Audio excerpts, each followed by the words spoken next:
আজকে আমি যে মন্দিরটা এসেছি এটা আমাদের মিলনপল্লীতে গৌশালার পেছনে খুব বড় একটি মন্দির। এখানে আসলে পরে সব শিব পার্বতী রাধা মাধব মা দুর্গা গণেশ ঠাকুর সব ঠাকুরের মন্দির 9টা মন্দির এখানে অবস্থিত আছে।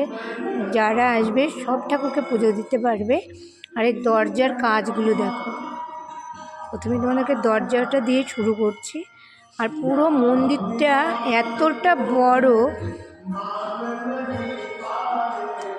না আসলে কেউ বুঝতে পারবে না এটা কোথায় আসছে। আমি আজকে এসে আমার মনে হচ্ছে আমি কোনো একটা বাইরে, আমাদের মনে হচ্ছে না আমাদের শিলিগুড়িতে এত সুন্দর মন্দির, কিন্তু আমাদের শিলিগুড়ি এখন কম না, আমাদের শিলিগুড়িতে খুব বড় বড় মন্দির হয়েছে এখন। তো উপরে দেখো কাজটি একটু পুরো গদা, যেহেতু হনুমানজির মন্দির এখানে প্রতিষ্ঠিত আছে, পঞ্চমুখী হনুমানজির মন্দির,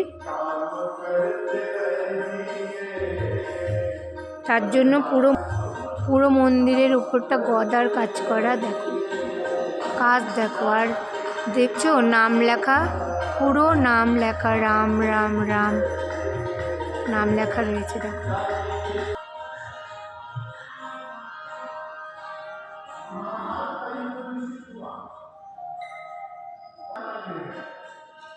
জয় শ্রীরাম।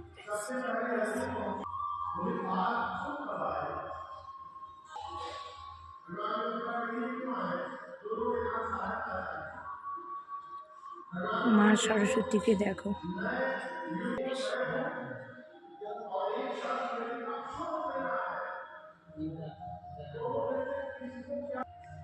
তো এই মন্দিরটা আসলে পরে পঞ্চমুখী হনুমানজির দর্শন করতে পারবে তোমরা।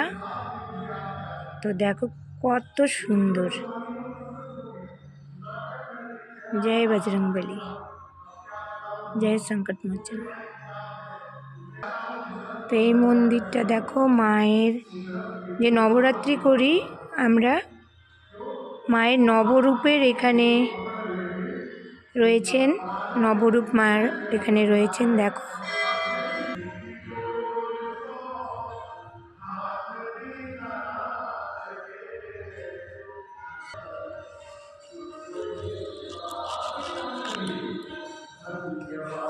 আমাকে একটু তুলে দিও।